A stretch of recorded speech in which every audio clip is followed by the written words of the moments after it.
গোপালপুর আর বাঁশকোপা এদের প্রধান রাস্তা দিয়েই দুই বেসরকারি ইস্পাত কারখানার মধ্যে গলন্ত লোহার কন্টেনার পারাপার করে। তখন রাস্তা বন্ধ করে দেওয়া হয় এবং দিনের মধ্যে বেশ কয়েকবারই এই রাস্তা বন্ধ করে দেওয়া হয়, কিন্তু প্রশাসন নির্বিকার হয়ে আছে।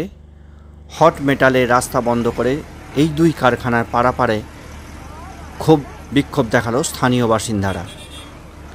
কিন্তু এখন ভোট আসছে, এখন কারোরই হাতে সময় নেই, আর এরই মাঝে রাস্তা বন্ধ করে তুগলকি কাণ্ড করে চলেছে এই দুই বেসরকারি কারখানা। রাস্তা বন্ধ করে দেওয়া হয় দিনের মধ্যে বেশ কয়েকবারই, যাতায়াতও বন্ধ হয়ে যায়।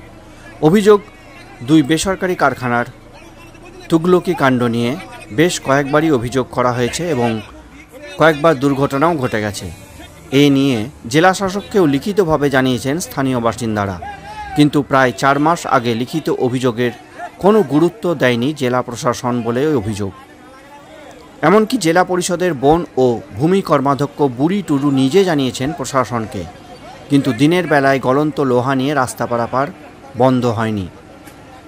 চলছে দুই কারখানার তুগলকি কারবার। এই রাস্তার শ্রমিকেরা যাতায়াত করে এরই মধ্যে দিয়ে। তার সঙ্গে আছে দুটি উচ্চ মাধ্যমিক বিদ্যালয় এবং বেশ কয়েকটি প্রাথমিক বিদ্যালয়, ব্যাংক, দুটি বেসরকারি কলেজও। এলাকার পাইকারি বাজারও এই রাস্তা দিয়েই পারাপার করে, ফলে সারাদিন পড়ুয়া থেকে ব্যবসায়ী এই রাস্তা দিয়ে যাতায়াত করে। কিন্তু স্থানীয়রা বারবার প্রশাসনকে জানালেও কোনো গুরুত্ব দেওয়া হয়নি বলেই জানিয়েছেন স্থানীয় বাসিন্দারা। গতকাল ঘটে গেছে একটি দুর্ঘটনাও। এরপরই স্থানীয় বাসিন্দারা ক্ষোভে ফেটে পড়েন। তারা আজ অবরোধ করে বিক্ষোভ দেখায়। স্থানীয় বাসিন্দাদের অভিযোগ, পড়ুয়াদের প্রাণ গেলেই কি হুঁশ ফিরবে প্রশাসনের? কেন রাস্তা বন্ধ করে হট মেটাল পারাপারের এই তুগলকি কারবারে রেশ টানছেন না প্রশাসন? প্রশ্ন তুলছে স্থানীয় বাসিন্দারা। স্থানীয় বাসিন্দাদের কথায় আধুনিক পদ্ধতিতে নিয়ে যাওয়া যেতেই পারে এই হট মেটাল। স্থানীয় বাসিন্দাদের কথায় রাত্রে নিয়ে যাক এই হট মেটাল, কারো কোনো অসুবিধা হবে না। কিন্তু কারোরই কথায় কেউ কান দিচ্ছে না। বাসিন্দারা বলছেন পড়ুয়াদের দুর্ঘটনা থেকে বাঁচাতেই তারা এই পথ বেছে নিয়েছেন। শ্রমিকেরা ক্ষোভের সঙ্গে বলেন, কি আর করবে, পুলিশ গ্রেপ্তার করবে, করুক, পড়ুয়াদের তো বাঁচাতে হবে। যদি প্রশাসন ঘুমিয়ে থাকে তাহলে তো জাগাতে হবে শ্রমিকদেরই। কারখানা কর্তৃপক্ষের সঙ্গে যোগাযোগ করতে পারা যায়নি, তাই তাদের কোনো মতামত পাওয়া যায়নি। পঞ্চায়েত মন্ত্রী প্রদীপ মজুমদার বলেন, বিষয়টি জানা নেই, জেনে ব্যবস্থা নিচ্ছি।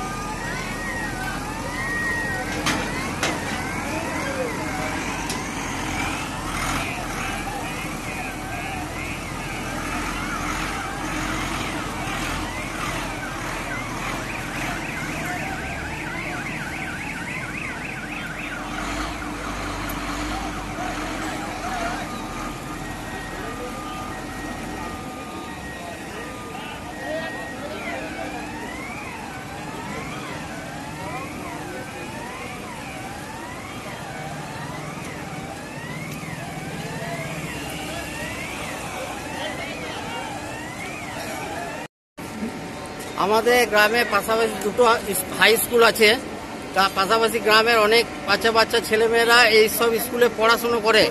তা সেই সব স্কুলে ছেলেমেয়েদের আটকিয়ে এইভাবে ওপেনলি পেরুচ্ছে, তা যে কোনো মুহূর্তে বিশাল বড় দুর্ঘটনা ঘটতে পারে। কটার সময় এই গাড়ি পারাপার হয়? এই তো দেখছেন এখন মোটামুটি 10:30 11টা পেরুচ্ছে স্কুল টাইম। এই টাইমটা দিয়ে যে পেরুচ্ছে, যখন তখন পার করে। সারাদিনে মোটামুটি কতবার এরকম পার হয়? প্রায় মানে 1-2 ঘন্টা পর পর পেরোয়। আচ্ছা, বারবার বলা সত্ত্বেও ওরা এটাকে কোনো স্টেপই নিচ্ছে না। এটা মানে গলিত লোহা? গলিত লোহা। মানে কিরকম টেম্পারেচারে রয়েছে? গলন্ত লোহাটা মোটামুটি 1600 ডিগ্রি টেম্পারেচারে গলে, তা সেই টেম্পারেচারটাই থাকবে। আচ্ছা, কি নাম আপনার? আমার নাম সোমেশ্বর মণ্ডল, আমরা গোপালপুরের বাসিন্দা।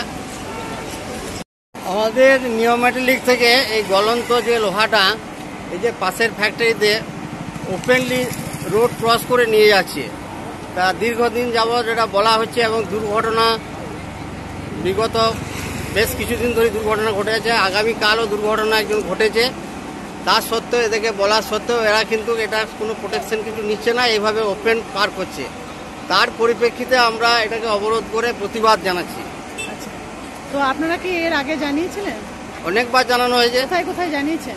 কোথায় কোথায় বলতে কারখানা কর্তৃপক্ষকে প্রথম কথা অনেকবার জানিয়েছি, তাছাড়া আমাদের প্রশাসনিকভাবে আমাদের সমিতি থেকে আরম্ভ করে ডিএম থেকে আরম্ভ করে সব জানানো হয়েছে।